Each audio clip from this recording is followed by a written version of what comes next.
Este trabalho de pesquisa tem por objetivo documentar e analisar a arquitetura erudita da imigração alemã em Santa Cruz do Sul, Rio Grande do Sul, reavaliando o seu estudo à luz do ecletismo, proto-modernismo e movimento moderno no século XX.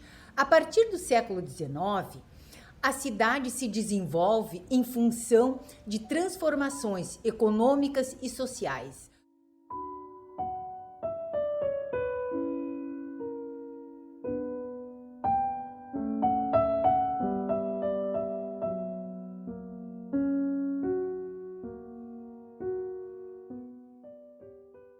Surge uma arquitetura representativa do conjunto de valores da sociedade. A pesquisa destaca aspectos relativos à documentação de prédios de valor histórico e arquitetônico importantes como forma de educação e preservação de bens patrimoniais. O conjunto valoriza o patrimônio da imigração como legado para a posteridade, para que cada ser humano seja capaz de viver melhor o presente, compreender o passado e preparar-se para o futuro. Problemáticas norteiam o trabalho e fornecem subsídios para o processo de documentação.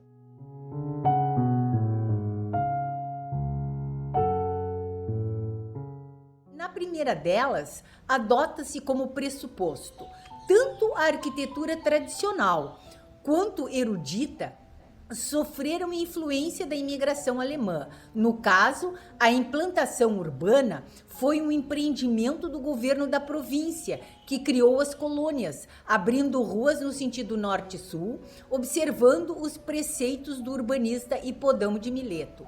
Linhas retas definem o traçado de agrimensor, sem obedecer a condicionantes geográficos ou acidentes do terreno. Visível na área central, a quadrícula se dilui à medida que se desenvolve a expansão urbana.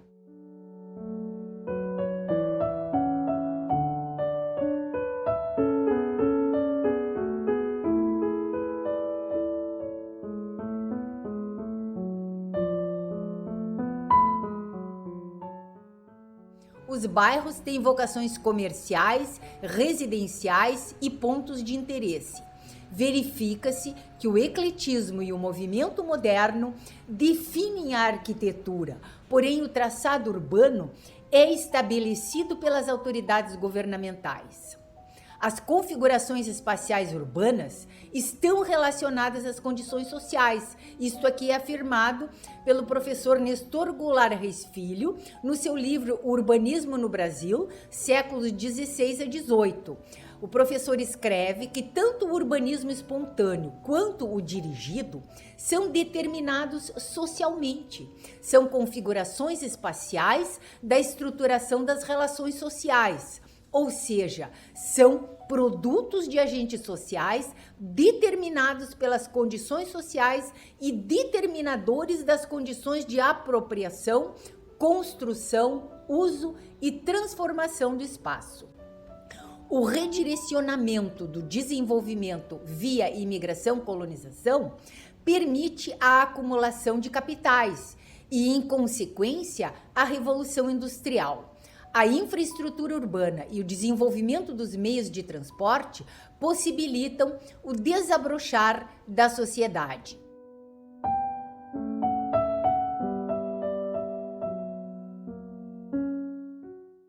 As primeiras décadas do século XX, numa segunda problemática, elas destacam a predominância do ecletismo na arquitetura sul-riograndense. Nos últimos anos, observa-se uma tendência para reavaliar o ecletismo, fazer uma história a contrapelo da tendência do movimento moderno dos anos 40 e 50. Assim, o estilo é conceituado na acepção de Luciano Pateta.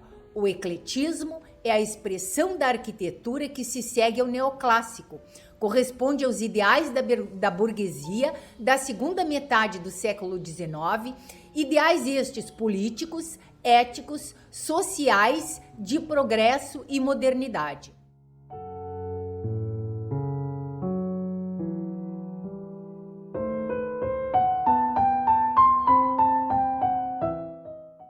repertório do ecletismo repousa em experiências da arquitetura clássica, ou seja, dos modelos greco-romanos. No Brasil não havia essa cultura, não estavam presentes os modelos clássicos renascentistas. No Rio Grande do Sul, o processo político e de formação do Estado é peculiar e a imitação de estilos históricos ocorre relacionada à imigração-colonização. Os capitais acumulados geram excedentes capazes de financiar a Revolução Industrial. Paralelamente, propicia o surgimento de uma arquitetura eclética de caráter historicista, que se configura como o resultado do processo histórico de formação do Rio Grande do Sul.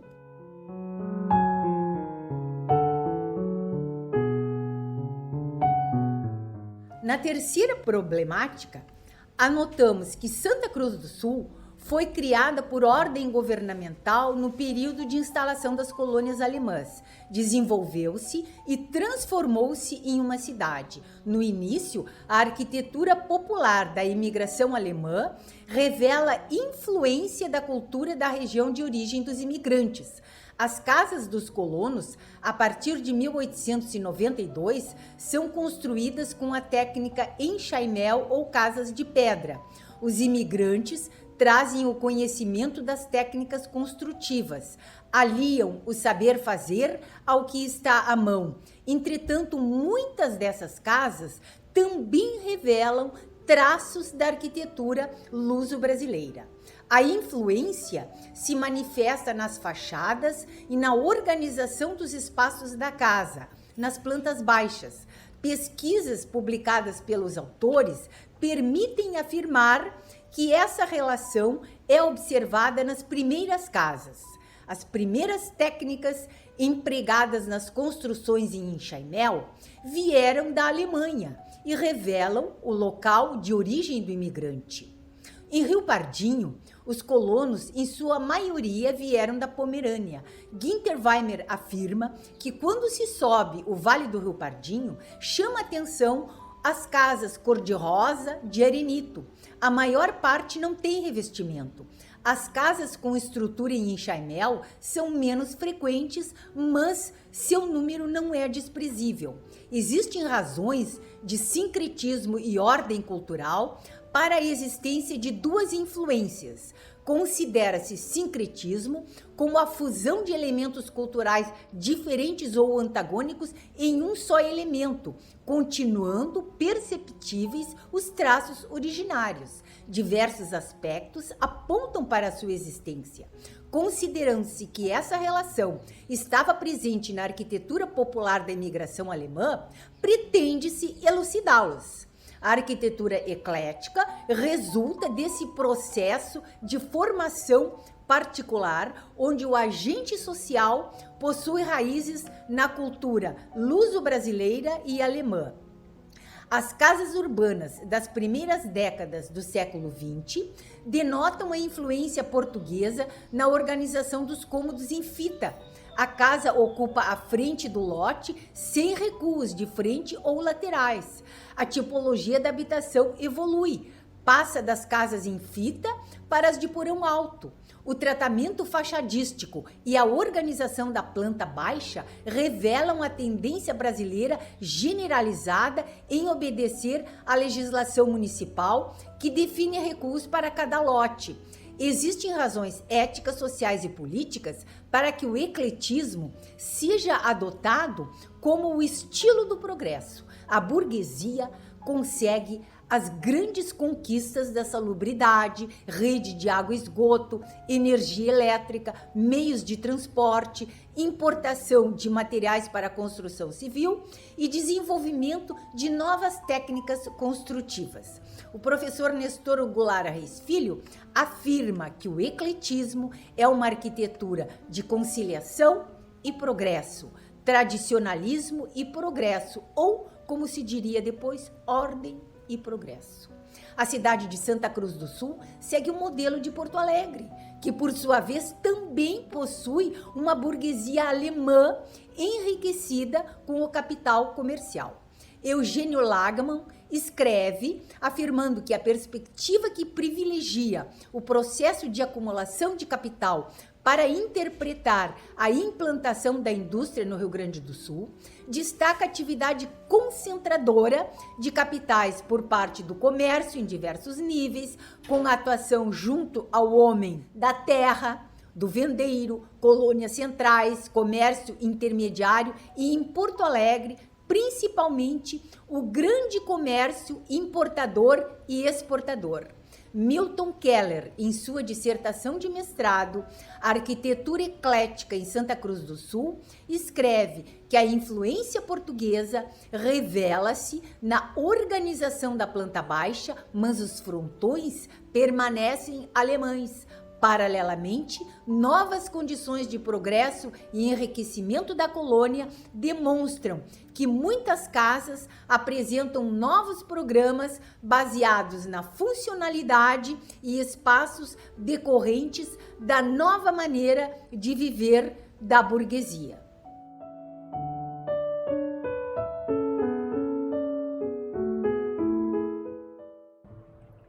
A organização dos espaços da casa acompanha a tendência das conquistas femininas, que libertam a mulher do jogo patriarcal. As mudanças ocorrem em função da nova organização da família. O período pesquisado acompanha o desenvolvimento da família nuclear. A mulher é valorizada, trabalha fora e exige conforto para realizar tarefas domésticas.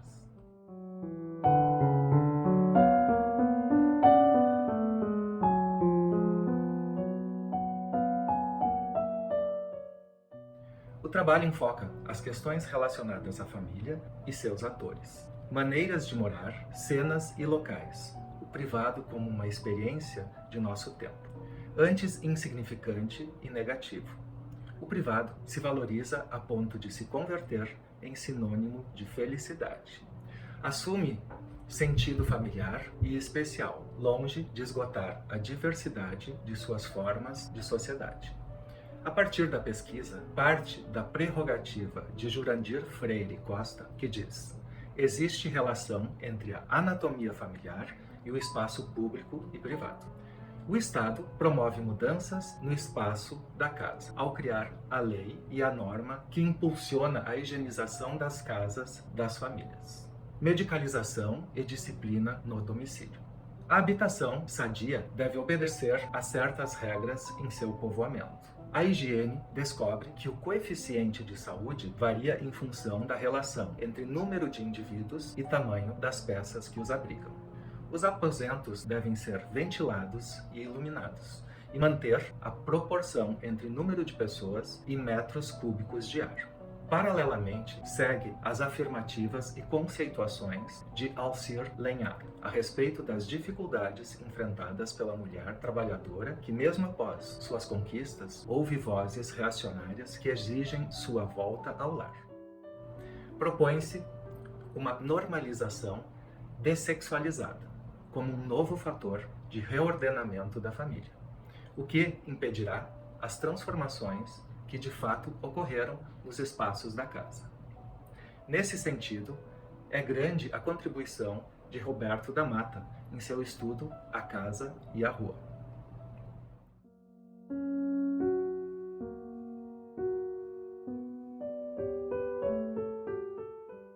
Na cidade, a influência alemã revela-se em exemplares representativos da arquitetura erudita da imigração alemã. Tipologias residenciais, comerciais, bancárias, institucionais, educacionais, industriais e recreativas. A peculiaridade está na arquitetura erudita, eclética e proto-modernista, ter sido produto e obra de arquitetos imigrantes europeus, com formação europeia, que exerceram sua atividade profissional no Sul. Proto-modernismo é uma arquitetura que precede e inspira a arquitetura modernista, cujas máximas transformações e nos símbolos são menos é mais, de Mies van der Rohe, e a forma segue a função, de Louis Sullivan. A categoria arquitetura proto-modernista abrange movimentos pré-modernistas ou proto-modernistas, considerados como modernos, como neogótico e Art Deco.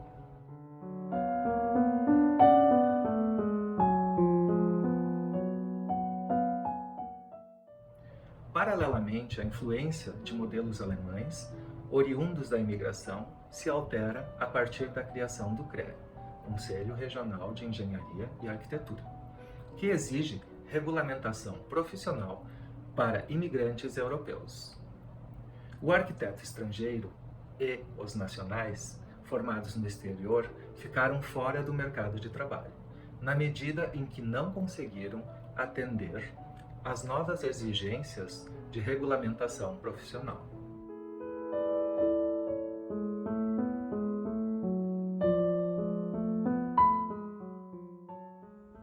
Em relação à sétima problemática, nós tratamos da seguinte maneira: a influência dos modelos europeus relacionados à cultura do imigrante sofre alterações a partir do final da Segunda Guerra Mundial. Os Estados Unidos, como heróis, passam a influenciar o Brasil.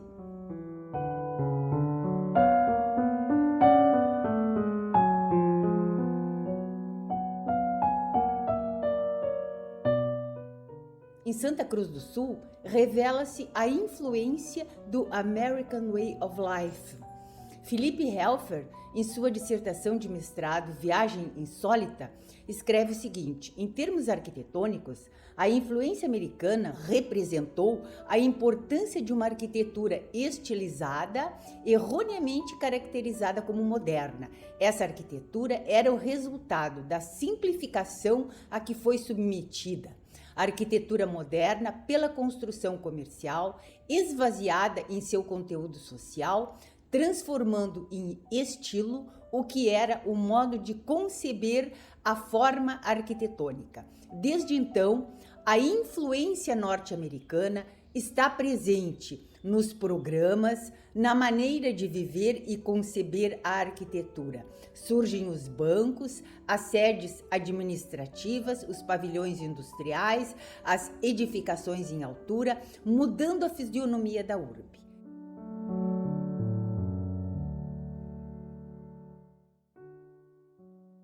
Em relação à oitava problemática, nós desenvolvemos o seguinte: o período do movimento moderno no Brasil ocorre a partir dos anos 30. A tendência forte é entre 40 e 50. Santa Cruz do Sul acompanha a substituição do ecletismo por uma arquitetura revisionista. Essa arquitetura modernista não é revolucionária. Emprega-se o conceito e as afirmativas de Elvan Silva. É uma arquitetura não revolucionária porque utiliza uma estética clássica e não rompe com os paradigmas clássicos, uma vez que segue adotando a estética greco-romana. O ecletismo e a arquitetura proto-modernista, produzidos no período precedente, são substituídos por uma nova arquitetura que segue os postulados modernistas. Os primeiros exemplares de uma arquitetura que antecipa o modernismo são construídos nos anos 50. A substituição é gradual, não rompe com os dois movimentos anteriores. Verifica-se o surgimento de modelos utilitários, as fábricas como formas despojadas, coerentes com o avanço tecnológico. Assim, o rompimento não é abrupto. A arquitetura modernista foi gerada no âmbito da produção arquitetônica que a precede e a arquitetura eclética, de caráter historicista, foi indispensável para o seu aparecimento. As considerações teóricas que presidem a adoção do movimento moderno em Santa Cruz do Sul afirmam que nessa adoção, o modelo adotado não revela a influência da arquitetura erudita da imigração alemã, revela sim o modelo do movimento moderno, que se conceitua como uma arquitetura da continuidade espacial, ângulo reto, pilotis, grandes salas de estar integrando interior-exterior, coberturas planas, estrutura independente e telhados borboleta. Esses modelos são provenientes da Europa, com Le Corbusier, e são provenientes dos Estados Unidos, com Mies van der Rohe. E, nesse sentido, são trazidos por profissionais formados em escolas de arquitetura e por arquitetos como Ari Hugo Siedel, Karl Budner e Arlindo Cote.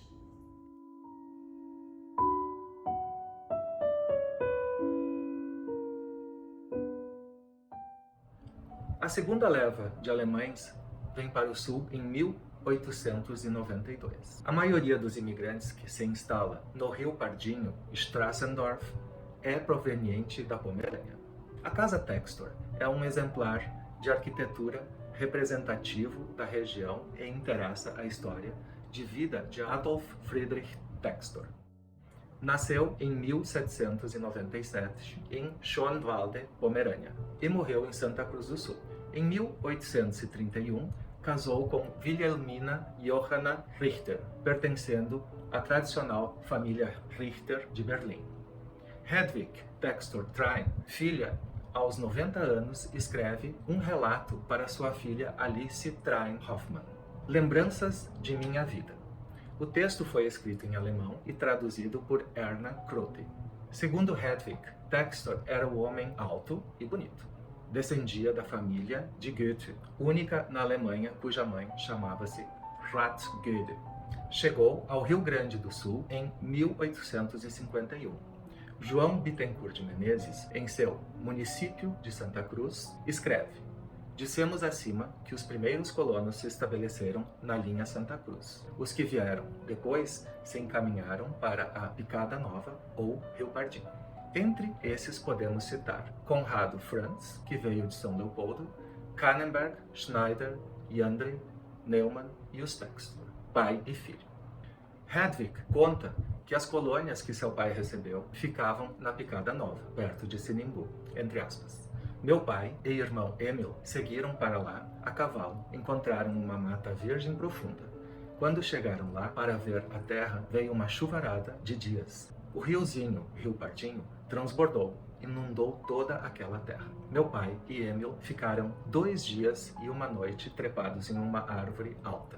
Quando desceram, agradeceram um tal presente grego, voltaram a cavalo a Rio Pardo, enquanto os outros ficaram lá e foram muito felizes como colonos. Além do lote, os colonos recebiam ferramentas para trabalhar a terra. Textor viajou no navio Vênus com sua esposa e filhos. Ludwig Theodor Textor, o filho de 15 anos, faleceu durante a travessia por problemas cardíacos, segundo Hedwig. Embarcamos no veleiro. Além de nossa família, tinha mais 3 famílias que também seguiam para Santa Cruz: Kliman e Verlang, assim como os Neumann. Os descendentes dessas famílias ainda hoje são cidadãos bem situados lá. O capitão do veleiro me deu de presente um saquinho de pão torrado que eu carregava sempre comigo. Lembro bem que meu irmão Theodor morreu na viagem. Todos os marinheiros e oficiais fizeram fila. O pai segurou a mãe, que chorava muito. O capitão rezou e o meu irmão, envolto em muitos lençóis, foi baixado para dentro do mar. Tive a impressão que a bandeira do navio, naquele momento, caiu. Os outros filhos eram Emil, Julius, Ida, Maria, Karl Heinrich, Clara, Malvine e Hedwig.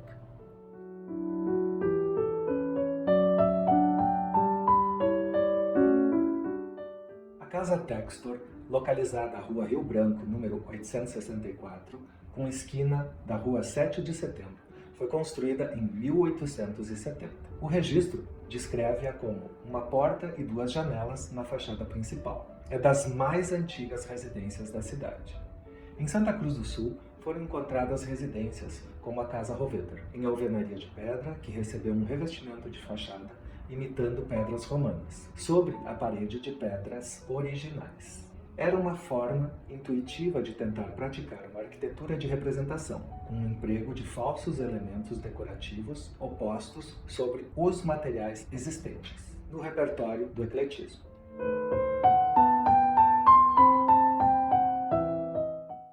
O programa da habitação é modesto, definido as peças importantes na frente, 2 dormitórios divididos pelo hall de entrada. Atrás, a sala de estar, copa e cozinha. Os 5 ambientes estão inscritos dentro do retângulo principal, com paredes de alvenaria de pedra e aberturas capialcadas. Em conformidade com o novo urbanismo do final do século XIX, a Casa Textor está no centro de um grande terreno de esquina. A construção está no centro da área verde. Todas as peças possuem aberturas com iluminação e ventilação, com exceção da última ligada à área de serviço.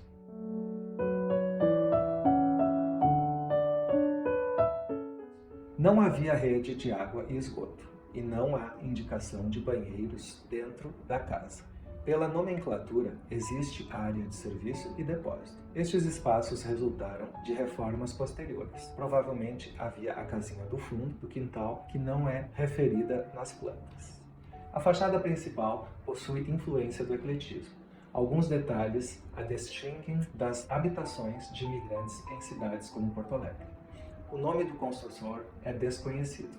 A casa mantém semelhanças e regularidades com o casarão das famílias Gressler, no Rio Pardinho e Strassendorf. Exatamente, ambas possuem dimensões avantajadas. Da base à cornija, o pé direito externo mede mais de 6 metros. As janelas medem 1,60 de altura. Destaca-se a proporção entre cheios e vazios, em que cheios dominam sobre vazios, definindo uma obra do final do século XIX.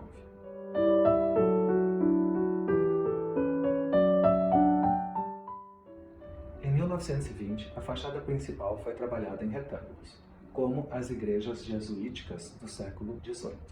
O retângulo avança em relação ao corpo da casa, ou ainda é maior que este, como uma peça de cenário, cuja base é igual à largura da casa e cuja altura se estende até a cornija. A obra empregou tijolos de barro. A caixa estrutural da edificação foi mantida. Todas as paredes que compunham a casa Textor em 1870 permaneceram. Sobre esse retângulo, levanta-se o frontão recuado. A influência portuguesa manifesta-se nos entablamentos renascentistas emoldurando as aberturas. Paralelamente, a influência da arquitetura tradicional da imigração alemã se manifesta no frontão alto, definindo um sótão habitável. A casa mostra perfeita sintonia entre influências portuguesas e alemã. Se a planta baixa é portuguesa, o sótão é característica das casas dos colonos alemães.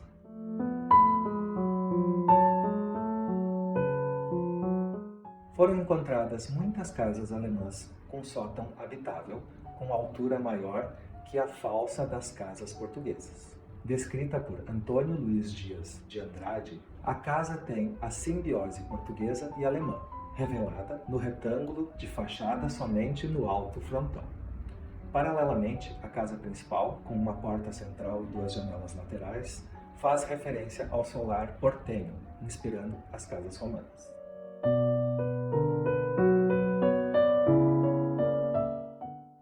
Em 1927, a casa foi vendida por Emílio Textor ao casal Arnaldo Eick e Dora Textor Eick.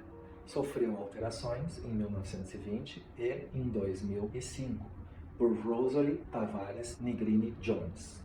Esta promoveu a requalificação quando seu marido Robert Earl Jones foi diretor-presidente da Universal Leaf Tobacco. Teria sido demolida, não fosse sua compra pela empresa. A responsabilidade técnica ficou a cargo da arquiteta Vera Schultz, tanto para o projeto de restauro como acompanhamento da obra. O projeto levou 2 anos até ser finalizado. A casa foi construída em alvenaria de pedra irregular, arenito em tom ocre, típico da região. A modernatura das aberturas tem influência portuguesa. Faz referência à solução empregada na fachada da casa do imigrante Gressler, no Rio Pardinho, Strassendorf.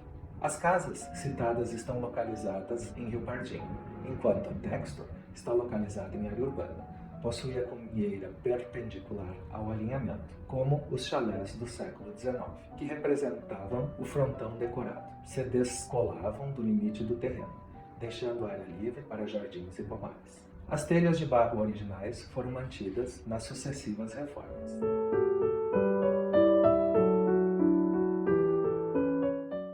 A arquiteta Vera não encontrou a estrutura original do telhado. Provavelmente era semelhante à das casas alemãs descritas por doutora Doris Maria Machado de Bittencourt em Estruturas de Madeira na Rio Pardinho Strassendorf, de 2011. Os telhados não possuíam tesouras, mas barrotes horizontais, onde encaixava em cada ponta a extremidade de 2 caibros, que por sua vez encaixavam entre si na outra planta, configurando o triângulo rígido que sustenta o telhado de 2 águas. A cornija possui desenhos em relevo, desloca a água da chuva, cumpre a finalidade estrutural e suporta 2 coruchelos moldados em cimento. O frontão recuado destaca-se pela modéstia na decoração, com 3 baixos relevos representando anjos e reproduções dos caibrinhos do telhado. Na reforma de 2005, foram moldadas novamente. Na fachada principal sobressaem pilastras de capitel quadrado. Sobre as vergas se destacam cimalhas apoiadas em coruchelos, emoldurando as 4 janelas e a porta principal. Uma grelha horizontal dentada arremata a cimalha superior.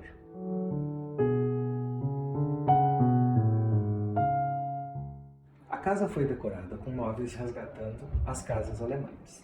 Exemplificam a maneira de viver do imigrante. Lampiões, a querosene e gramofone compõem o cenário. Um corte pela parede mostra a alvenaria de pedra original, antes de receber reboco. O prédio fez parte da lista de monumentos históricos do município, com preservação integral, quando houve um retrocesso que provocou alterações no prédio, descaracterizando-o novamente. Vera Schultz concedeu entrevista ao grupo de pesquisa em 4 de setembro de 2012. Afirmou que, quando da requalificação, a casa parecia em bom estado de conservação, mas aos poucos foram constatadas patologias. As paredes de alvenaria de pedra de arenito havia colônias de bactérias que escureceram o material, em razão da umidade. A casa está localizada em região baixa, perto de um riacho canalizado. Originalmente havia uma cisterna no porão.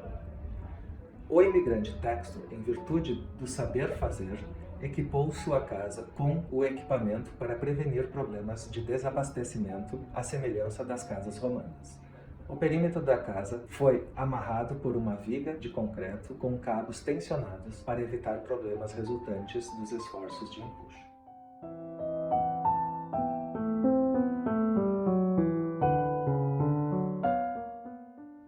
Em relação à participação feminina na casa e na família, nós desenvolvemos em nossa pesquisa esta parte do trabalho que denominamos o eterno feminino.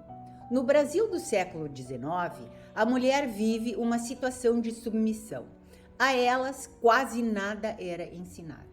Em 1937, Hedwig, filha de Textor, ela escreve que, entre os irmãos, ela tinha sido a única que não estudou alemão antes de imigrar. Chegou aos 4 anos.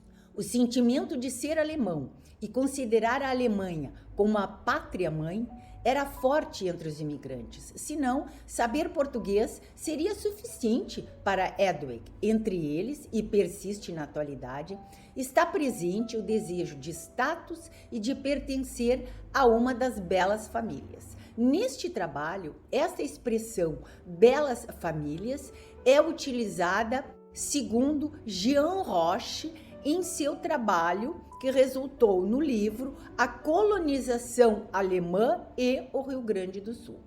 Hedwig escreve que no veleiro vinham os Kliman, os Verlan e os Neumann, ainda hoje cidadãos bem situados e por isso apreciados pela escritora. Ressalta que sua mãe estudou na Alemanha e descendia das belas famílias de Berlim, os Richter.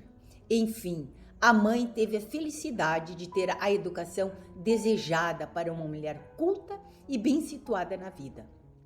Estudou línguas, música, declamação e trabalhos manuais. Mesmo assim, culta, não estava em pé de igualdade com o homem. Afinal, a mulher, desde jovem, era preparada para o casamento, para o papel de mãe e rainha do lar. No lar, para imigrantes ricos como os Textor, o mobiliário simples contava com camas, mesas e cadeiras de madeira. As mulheres usavam joias e roupas presenteadas por parentes que ficaram na Alemanha. A família morou em Porto Alegre, onde a educação era precária. Hedwig estudou em escola particular. Como única aluna alemã, era relegada nas aulas de bordado. Afinal, e era uma mentalidade retrógrada. Perdurou no Brasil até os anos 50, 60. Insistia-se em ensinar às meninas trabalhos manuais e economia doméstica. Edward teve negado o direito de receber instruções para bordar e tricotar por ser a única aluna alemã da turma. Com a mãe, Wilhelmina aprendeu a desenhar letras góticas. O apego à tradição persistia nas escolas. Cartazes eram elaborados em letras góticas, como as de Edward. Se em Porto Alegre, no máximo ensinava-se às mulheres a ler e escrever, nas colônias a situação era pior. Edward aprendeu o mínimo no Colégio Sévigné. Precisou ficar no internato, pois a chácara onde morava ficava longe. Aprendeu alemão como autodidata. Foi salva pela música. Quando morou em Porto Alegre, conheceu os von Norman, que a levaram ao Teatro São Pedro e ao Auditório Araújo Viana. Na época, na Europa, as mulheres lutavam por igualdade de direitos. Um dos vetores do feminismo era o direito à educação. Em Santa Cruz do Sul, permanecia a dupla opressão, desigualdade de direitos na instrução e no trabalho. Na Alemanha, o ensino primário era pouco frequentado. O ensino secundário e superior era privado.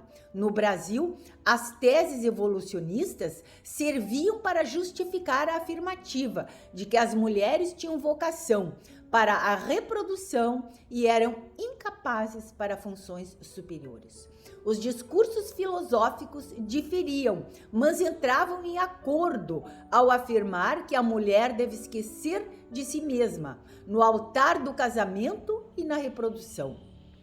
Com certeza, as atrizes de nosso relato, Wilhelmina e Edward, esquecem de si próprias em benefício do foco que ilumina seus respectivos maridos. Homem e mulher, no âmbito da formação do casal, são submetidos a um discurso filosófico elaborado no século XIX. Relações entre homens e mulheres são reformuladas. A família se torna um dos temas centrais do pensamento da época. Segundo Genevieve Freze, a nova era postula a desigualdade dos sexos. Na questão da relação entre homem e mulher, são colocados 3 temas. Primeiro, se destaca o lugar da família, compreendida como emanação do casamento e como célula primeira da sociedade. Em seguida, a espécie, cuja perpetuação é finalidade da vida. Finalmente, a propriedade com seus corolários, trabalho e liberdade. Na história da vida familiar de Edward e de quase todos os imigrantes, esta afirmativa é confirmada. O objetivo maior das famílias é preparar e educar as filhas para o casamento. A paixão de Edward pela música e por aprender a tocar cítara se relaciona com o encontro com o homem amado, Carlos Train Filho, com quem se casou.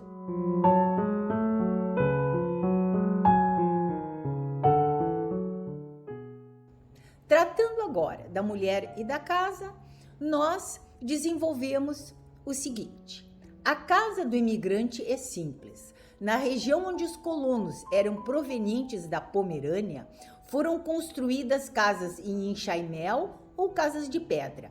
Quando se estabeleciam, construíam uma casa maior na frente do lote e a antiga ficava escondida, transformava-se em galpão.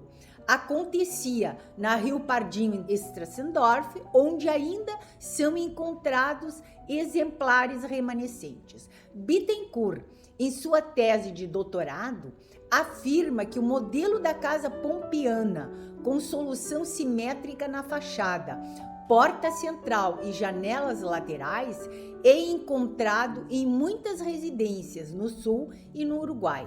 Vasco Caldeira se refere ao modelo pompiano clássico em seu artigo A Cidade Arquitetural e a Arquitetura Urbana, analisando um caso em Buenos Aires. Segundo o autor, o Solar Colonial de Buenos Aires adotou o modelo pompiano que se constituiu a partir de uma sequência hierarquizada de pátios internos. Os cômodos se organizaram a partir dessa continuação. Em Porto Alegre, foram encontradas diversas residências pertencentes ao modelo pompeano clássico, como a casa de Manuel Cardoso Dias. As casas Textor e de Manuel Cardoso Dias terminam no primeiro pátio. As casas portenhas ficavam em terrenos maiores, o mesmo ocorrendo na casa Textor. Eduardo Corona se refere à influência da cultura espanhola nas casas de fronteira, construídas em lote com 10 metros de frente, com uma porta central e 2 janelas laterais. Apesar da distância e diferentes culturas, é possível afirmar que a casa Textor mantém relação com o solar colonial portenho e com as casas pompeanas. A diferença fica por conta das janelas simétricas que ladeiam a porta de entrada. Bittencourt não encontrou nenhum exemplar semelhante em sua pesquisa sobre casas residenciais em Porto Alegre no período 1892-1920. As 4 janelas contribuem para aproximar a casa Textor das casas pompeanas referidas por Corona. Conferem status de poder à casa como uma legítima mansão pertencente à elite da imigração alemã. A casa Textor está ligada ao modelo da casa da Pomerânia trazido pelos imigrantes.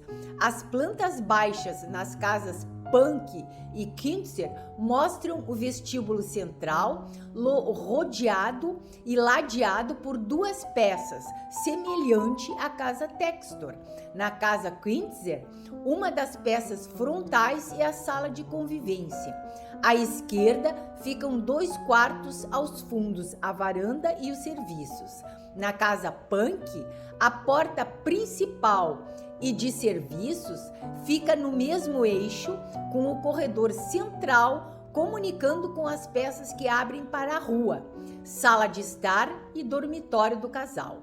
A cozinha fica atrás. Em relação à solução em planta baixa da casa Textor, confirma-se a presença da influência da arquitetura e da cultura portuguesa e pomerana, e, em menor grau, do solar pompeano de Buenos Aires.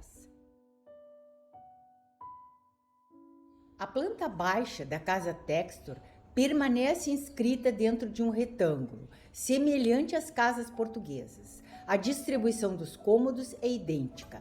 2 dormitórios ocupam a fachada principal, abrindo para a rua. Pelo relato de Edwig, quando a família se mudou para Santa Cruz, moravam com os pais, ela e Emil. Provavelmente o dormitório da frente era de Edwig, o outro do irmão. A situação foi temporária. Se a casa data de 1870, em 4 de agosto do mesmo ano, Edwig casou com Carlos Traem Filho. A varanda é o lugar de estar da família brasileira, desde o período colonial até o final do século XIX. Nas grandes casas de chácaras ou sobrados, o estar é iluminado e ventilado justamente porque ele está ligado às peças da frente. Não é o caso da casa Textor, onde a sala de estar, apesar de localizar-se nos fundos, é uma peça fechada, iluminada por 2 janelas, ligada ao conjunto copa-cozinha. Pela distribuição das peças, supõe-se que no início dos anos 70, os Textor mantivessem traços do sistema de vida patriarcal, não possuindo ambientes para recepções e festas. Na sala de estar, a família poderia ficar isolada da cidade, desfrutando de atividades ligadas ao estar e ao sentimento de intimidade. O interior da casa brasileira é desprovido de mobiliário sofisticado. Regula-se pela distinção social do papel do homem e da mulher.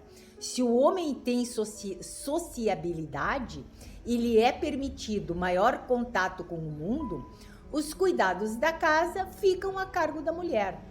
Mas a dona da casa não possui poder que lhe permita imprimir a marca de suas necessidades aos aposentos e à decoração. Deve apenas ocupar-se dos afazeres domésticos. A casa Textor possui mobiliário simples, sofá de madeira, cadeiras, mesa grande para refeições, camas, cabides para roupas, guarda-roupas, arcas, baús, cadeiras de balanço para crianças e um piano. Muitos objetos são importados, outros são herança de família ou fabricados pelos próprios colonos. Segundo Weimer, os baús fazem parte do mobiliário que os colonos conseguiram trazer na viagem.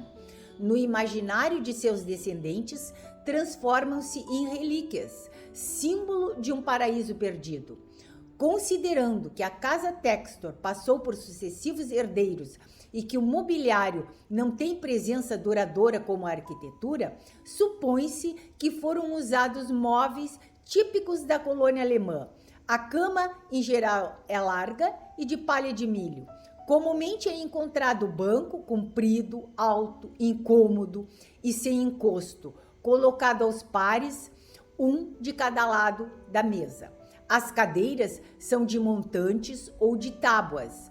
Os berços podem ser fixos. As cadeiras patriarcais possuíam conotação de status e de respeito pelos mais velhos. Foram trabalhadas com requintes de tornearia, com almofada no assento e no encosto para a cabeça, valorizando o pai de família.